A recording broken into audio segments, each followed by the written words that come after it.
My name is Clara Myers. What I'm about to share with you is real. At least, it was real to me, so deeply, sickeningly real that even now, 6 months after leaving that house, I still wake up at 3:11 a.m. every night. That time is burned into me. My sleep cycle, my nerves, my memories. It's always 3:11 when I wake up, and the moment I open my eyes, I feel it again, that draft from the closet vent. Cold, unnatural, and wrong. I didn't start noticing the vent until the 3rd week. Let me rewind. After my divorce, I moved to a small 2-bedroom home in Hamilton, just outside Dayton, Ohio. It was nothing fancy, just a cozy 1950s bungalow with warped floorboards, yellowing wallpaper, and an overgrown backyard. The kind of place that looks like it belonged to someone's grandmother for decades until they died, and the property was quietly listed online. That's exactly how I found it. Cheap, quiet, a bit dusty. But it had charm, or so I told myself. The rent was low. That should have been the first red flag. My bedroom had a single closet, narrow, with a folding louvered door painted in flaking white. It ran floor to ceiling and smelled faintly of mildew when I opened it. Nothing I hadn't dealt with before. I bought a few moisture absorbers and an air freshener and moved on. Why I didn't notice at first, because it was buried behind a panel at the back, was the vent. It wasn't a heating vent. It was a rectangular, grated metal opening set low, just above the floor, behind where I'd hung most of my clothes. When I reached back there to look for a fallen shoe one night, I felt it, a soft, unnatural breath of cold air.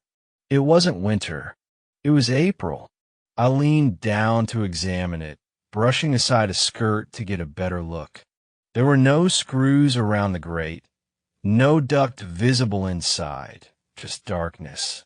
I remember frowning, then checking the thermostat. The heat was off. I checked outside. The foundation on that side of the house was brick shut. No crawl space access. No basement. Just a vent where there shouldn't have been one. But it was late, and I'd had a long day. I went to bed thinking maybe it was just some odd architectural quirk. I told myself that 3 nights in a row, hashtag the sound, I started hearing the breathing on the 5th night. Not mine, not my own tired sighs or the wind. This was different. It came from inside the closet, low and rhythmic like someone sleeping behind hanging coats. But it wasn't even the sound that disturbed me at first. It was the timing. It always started at 3:11 a.m. The first night I heard it, I woke up gasping, drenched in sweat. I thought I'd had a nightmare, but the room was silent, except for the faint sound of breath behind the closet door. I sat up in bed, heart thudding in my chest. I remember whispering, "Hello," like an idiot. No answer. The breathing stopped instantly. I didn't go back to sleep that night. The next day, I chalked it up to insomnia and maybe sleep paralysis until I saw the clothes in the closet. They'd been disturbed, shifted slightly to one side, as though someone had moved them carefully. Too carefully. I stood there staring at the vent, shivering, even though it was warm outside. I grabbed my phone, turned on the flashlight, and pointed it into the vent. Only darkness stared back. I should have left then. I know that now. By the end of the 2nd week, things had escalated. At 3:11 a.m., I no longer just heard the breathing. I heard a whisper, not a full sentence. Just my name, Clara. It was soft, like the faintest hiss between the vent slats. Male, I think. Older. But there was something else in the voice, a cracked, gurgling wetness. Like whoever was whispering was speaking through water. Or blood. I did what any sane person would do. I closed the closet and jammed a chair up against it. It was a symbolic gesture more than anything else. Those thin folding doors couldn't stop anything, but it made me feel better. Until the next night, when I found the chair on the opposite side of the room. It started to smell. Not all the time, just at night. Just after the whispering. A foul, rotting scent like raw meat left in the sun. I checked the walls, the floor, the attic, thinking maybe some animal had gotten in and died. But I found nothing. Then I noticed something new. The floorboards near the closet vent were damp. Not wet. Not soaked. Just moist. Like condensation from something deeper beneath the wood. I wiped it up, scrubbed it, even sealed it with silicone caulk. The next night, it returned. I started sleeping on the couch. Out of desperation, I made an appointment with Dr. Levi Kaplan, a clinical psychologist I'd seen years ago for panic attacks. I told him everything, except the part about the voice saying my name. That detail felt sacred somehow, as if acknowledging it aloud would make it worse. He asked about stress, hallucinations, sleep deprivation. He mentioned hypnagogic states, minor seizures, old trauma flaring up after the divorce. All valid theories. Then he asked if I'd ever lived in a house with mold. Black mold specifically, because hallucinations, smells, breathing issues, they're all side effects of prolonged exposure. The idea gave me hope. I hired an inspector the next day. The guy's name was Dale. Mid-40s, overweight, smelled like gasoline and black coffee. He came by with a moisture reader, UV light, thermal imaging, whole 9 yards. He found nothing. Not behind the closet. Not on the walls. Not under the floorboards. The air quality was pristine. No mold, no leaks. His report was clean. He looked puzzled when I told him about the vent. There's no HVAC running through there, he said. No duct access at all. That ain't even a proper vent. It's just a fake plate bolted into the wall. I showed him. We moved the clothes, pulled the grate. Except now, somehow it was bolted in. Screwed in 4 places like it had always been that way. We both stared at it. He laughed nervously and said, weird. Probably just decoration then. He left. I didn't sleep that night. This is where I lost myself. On the 23rd night, I woke at 3:11 as usual, but this time I wasn't frozen. I was angry. I grabbed my phone and flashlight, stormed to the closet, threw it open, pushed the clothes aside, and 2 eyes were looking out at me. Pale, grayish-white eyes, like boiled eggs floating in ink. No lashes, no eyelids, just eyes, round, open, blinking. I screamed. I ran. I tripped over the chair and hit my head on the dresser. I blacked out. When I came to, the closet door was open and the vent was gone. I don't mean the plate was removed. I mean the entire wall was smooth and painted over, no sign of vent at all. But I saw those eyes. I know I did. There's a moment when fear stops being sharp and starts becoming normal. That's the most dangerous kind. After I saw the eyes inside the closet vent, or where the vent used to be, I expected to find a way out. You know, like in the movies. A secret passage. A hidden door. A crack in the drywall that proved it was all physical, explainable. But what I found was worse. I found nothing. No hole. No vent. No trace of screws or bolts. It was like the wall had never been tampered with. Smooth plaster. Paint a little bubbled. Maybe, but I could have convinced myself that was old water damage if I hadn't stood face to face with something alive in there the night before. I didn't go to work that day. I couldn't. I just sat on the edge of the bed with my phone in my lap, staring at the wall and listening. hoping to hear something, even the breathing. But it was silent, not peaceful, not dead, just holding its breath. I tried to call my sister in Cincinnati. I didn't tell her about the eyes or the voice or the smell. Just said the house was starting to freak me out and maybe I needed a break. She offered me her guest room. I thanked her, told her I'd pack and leave the next morning. I never made it out.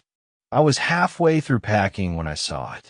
I pulled a bin of old coats from the top shelf in the closet, trying to get rid of anything that smelled musty, and found dust, a fine layer covering the floor. Normal, right? Except there was a handprint in it. Not mine. Not adult-sized. Small. Too small. I bent down and took a picture with my phone. 5 fingers, long and skeletal, with deep ridges between the pads.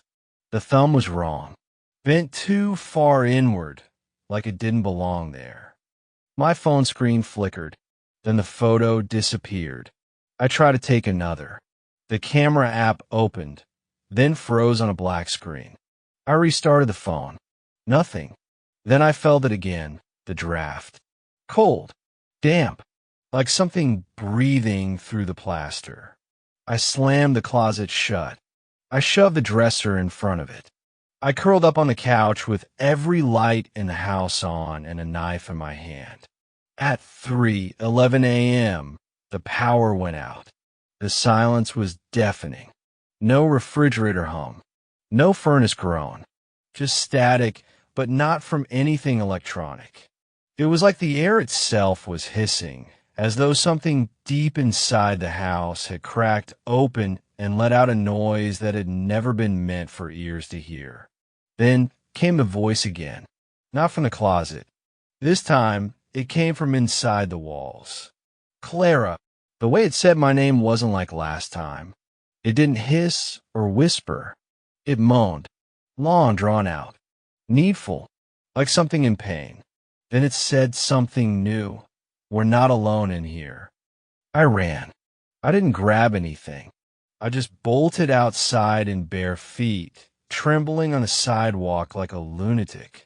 My neighbor, Ed, a widower in his 70s, saw me and came out with a robe and a flashlight. I told him I thought someone had broken into my house. He offered to check. I stood on the porch while he opened the front door with his flashlight raised like a weapon. I warned him about the closet. He gave me a half smile and said, "Sweetheart, it's probably just mice. Maybe a squirrel." I didn't argue. I just watched the shadow of his feet disappear into my living room. A few minutes passed. No sound, no scream, no thump. Then I heard him say my name. Not Ed, the voice. Clara. I turned to the door, expecting to see Ed coming back. Instead, the front door slammed shut. I ran, screamed his name, pounded on the door. Nothing. 5 full minutes passed before Ed opened it again. He looked confused. "Everything's fine," he said, blinking slowly. "No one's in there." He handed me his flashlight and walked off without another word. Just like that. I knew something was wrong the moment I looked into his eyes. He wasn't blinking. He wasn't sweating. He wasn't Ed. I called off work again. I stopped trying to sleep. I started digging. It began with the property records, public listings, old newspaper archives. That's when I found it. My house had been the scene of 3 previous deaths. The first was a child in 1971, died of unknown causes in his sleep. The second was a man in 1989, slit his own throat in the bathroom. No note. The third, a woman in 2003, found hanging in the closet with her eyes gouged out. Every death was officially ruled unexplained or self-inflicted. Every one of them occurred in the master bedroom. My room. I wanted to scream. I printed every article I could find. Names, dates, addresses. I was going to bring it all to the police until I looked at the old photos. All three victims? They'd lived in different houses, different addresses, but it was the same floor plan, the same closet, and the same vent. Except in each photo, the closet wall was clean, ventless, like it only appeared when it wanted to, not just in the house, but in me, in the way I breathe, in the way rooms go silent the second I enter them. I feel it press against the back of my eyes like a migraine forming, like there's a film between me and everything else now. A veil. When I left the house that morning, I told myself I wasn't going back. But whatever was in there wasn't finished with me, because when I left, it came with me. I booked a roadside motel 5 miles away. Nothing fancy. Fluorescent lights, cigarette-stained curtains, a bed that stank faintly of mildew. I didn't care. I bolted the door and pushed the dresser in front of it. I kept the TV on low and tried to sleep. I managed maybe 2 hours before the sound woke me up. Click, like a light switch. Except nothing had turned on. Then another click. This time, it wasn't a light switch. It was something else. It was the bathroom fan. I hadn't touched it. I hadn't even gone in there. But now I was whirring, humming low and steady, like breath through cracked plastic. I crept toward the bathroom door and gently pushed it open. Nothing. The fan above the mirror was spinning. Then, the whisper. I see you. I dropped my phone. Its flashlight tumbled across the linoleum and pointed straight up, right into the vent. There, behind the slats, I saw them again. 2 eyes. Wide. Unblinking. Only now they were closer. I ran from the motel at dawn. Didn't even ask for my deposit back. Just got in my car and drove until the highway blurred. I stopped at a greasy spoon diner in a neighboring town. Ordered coffee. Tried to look normal. The man in the booth across from me kept staring. He was old, maybe 70. Long gray coat. Eyes too blue. Didn't touch his food. When I finally looked back at him, he smiled too widely and said, "You're the girl with the closet." I froze. What? He leaned forward. It follows people like you. Ones that see it. It hates being seen. You stare too long. That's all it takes. That's always all it takes. I asked him what it was. Who he was. He ignored me. Pulled something from his pocket, a photograph. It was a black and white picture of a wall. Not just any wall. My closet. Only in this photo, the closet was open and the vent was huge. The slats were bent outward like a mouth. And something was climbing through it. I couldn't make out the figure. Just a smear of limbs and eyes. Then he said something that made my blood run cold. It's not the vent that opens. It's you. When I got home, to the house I swore I wouldn't return to, I didn't go inside. I just sat in the car, gripping the steering wheel until my knuckles turned white. The front door was open. I know I locked it. I know I pushed the dresser back before I left. But now it was ajar. A slow sway, like the house was breathing me in. Inside, everything was exactly where I left it, except the closet door. It was open, wider than before. And just inside it, where the vent used to be, there was now a hole. Small round, lined with shredded wood and nails bent inward, like the house had grown a mouth. From that hole came a sound, not a whisper, a sucking noise. I left again, drove to the police station. I told them everything, or at least tried to. They sent me to a detective named Milner, late 40s, ex-military. He listened quietly, didn't laugh.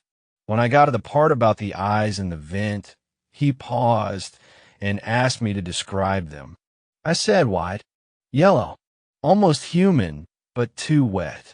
He nodded, slowly, Then he pulled out a manila folder from his drawer and slid it toward me. Inside were reports. 3 different women, all within a 50-mile radius. All had filed similar complaints over the past decade. All had moved into different houses. But each one described a closet with a vent, a whispering voice, and eyes. Every one of them ended up going missing. The cases were closed. Disappearances ruled voluntary.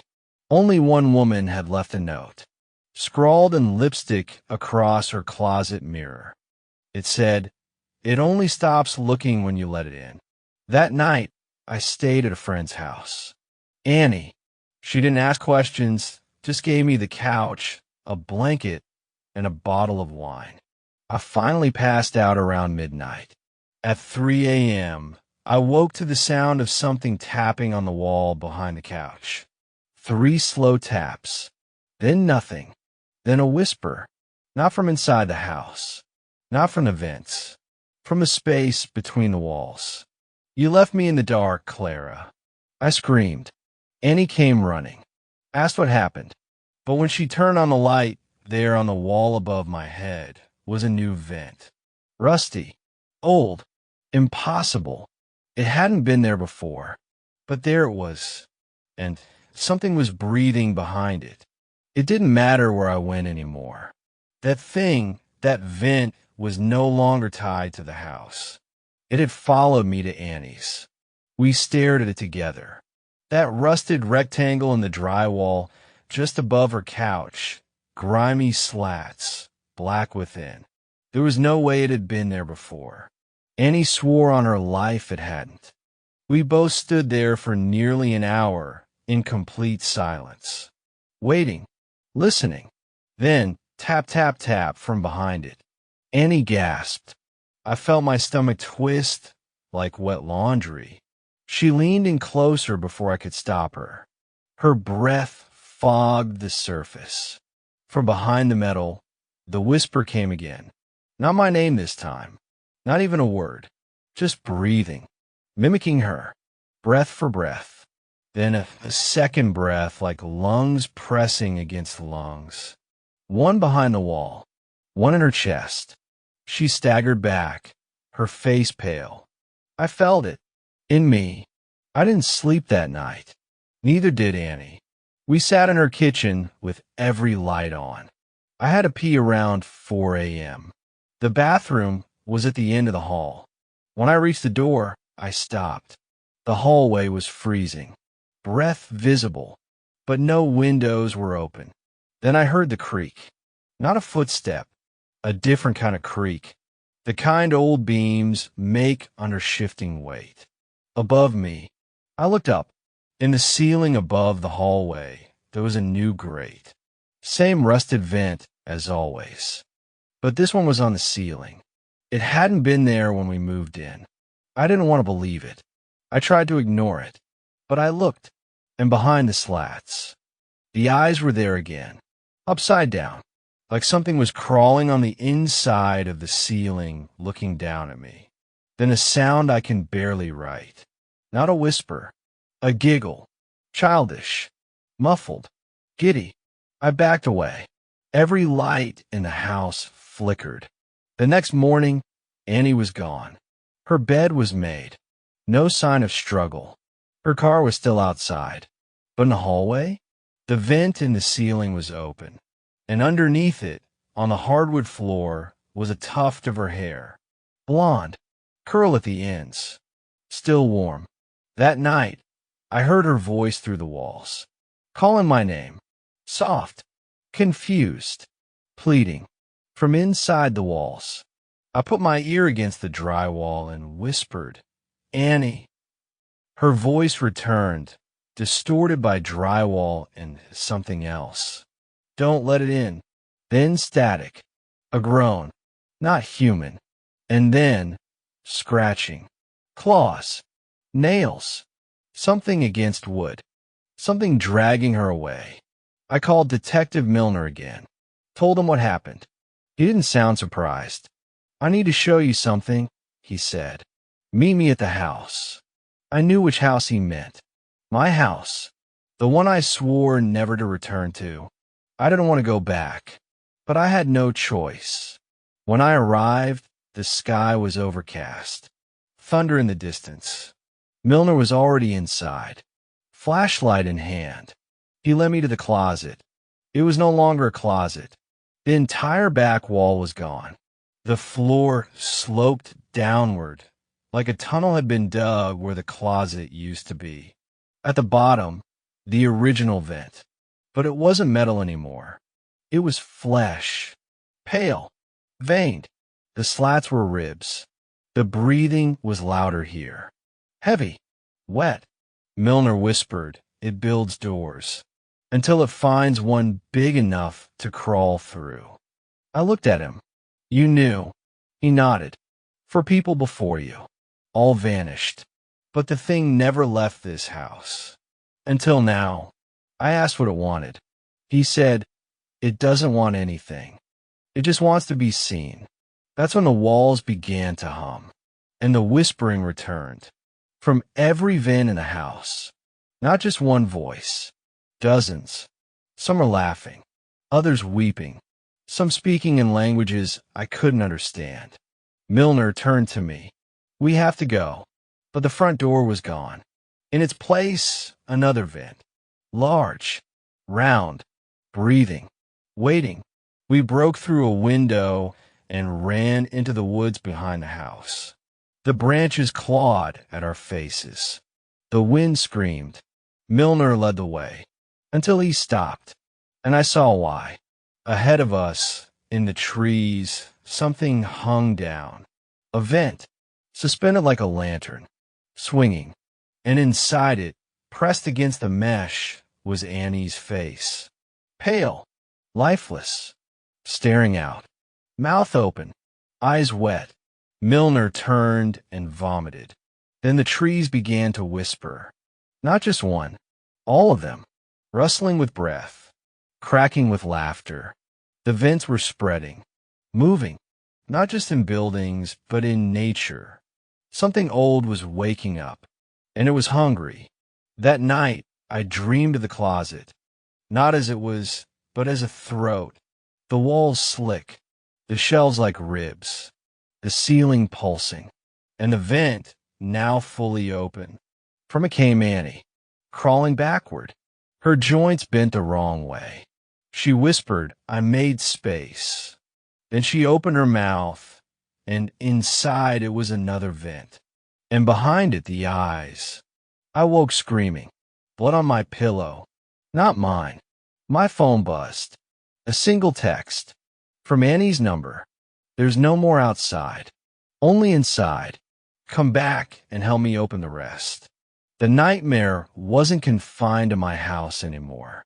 After that night in the woods, after Annie's message, I started noticing vents everywhere. Not just in buildings. In street lamps. On bus stops. In subway grates. Even inside my phone speaker, I could sometimes hear a faint breathing beneath the static. I try to tell people, show them the photos I took, videos of the vents twitching, slats flexing like flesh. No one believed me, except Detective Milner. He contacted me the next day. "Clara," he said, voice grim. "They're calling it the breathing network. It's showing up in multiple cities. It moves like a virus, almost intelligent." I swallowed hard. I think it's feeding, too. The history of the breathing, there were dozens of disappearances around vents, air ducts, and even chimneys.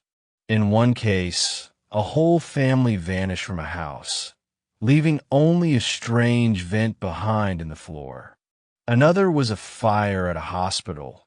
The fire investigators reported hearing breathing from the ventilation shafts just before the blaze. One report stood out. In 1964, a woman named Evelyn Klein claimed the vents in her apartment spoke to her. She was institutionalized for psychotic hallucinations. She described them as the eyes of something under the world, waiting. Evelyn disappeared from the institution 3 days later. No body found. Just a vent in her room, creeping open.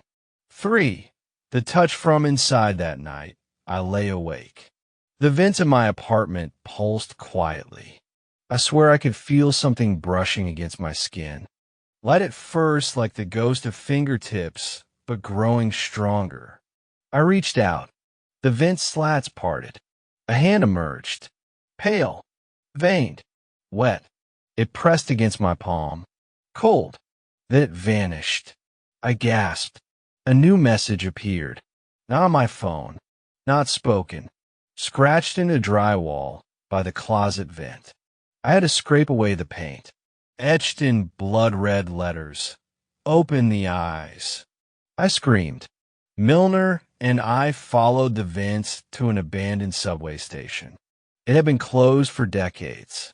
As we descended the crumbling stairs, the walls vibrated with breath. The vents here were enormous, pulsing, living. At the end of the tunnel was a massive grate. Behind it, hundreds of pairs of eyes, all staring. Some human, some not. A low, guttural groan rose from the grate. It was not just one entity.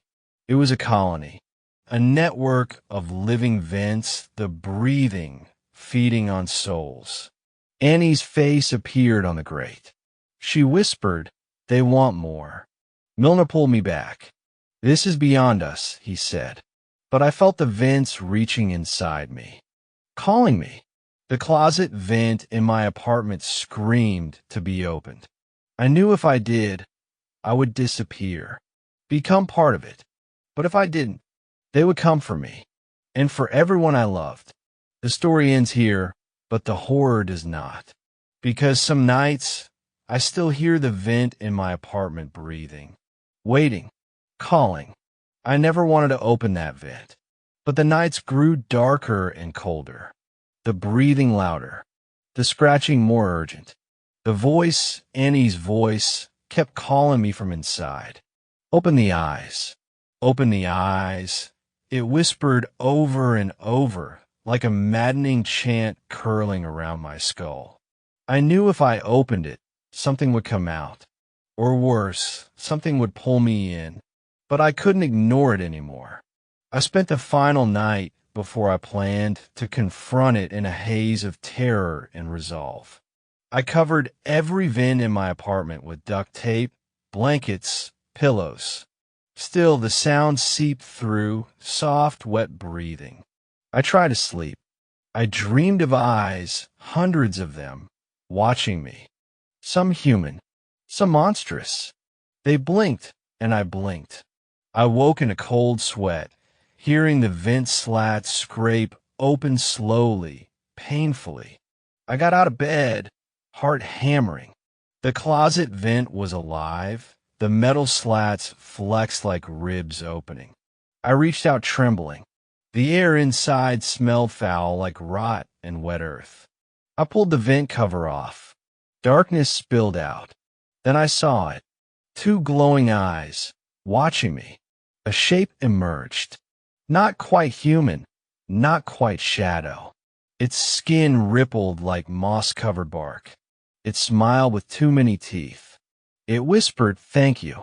Before I could react, it lunged forward. Cold hands gripped me, pulling. I tried to scream. I tried to fight. But the vent and its creature swallowed me whole. I felt my body stretch, twist, change. The walls pulsed with breath around me.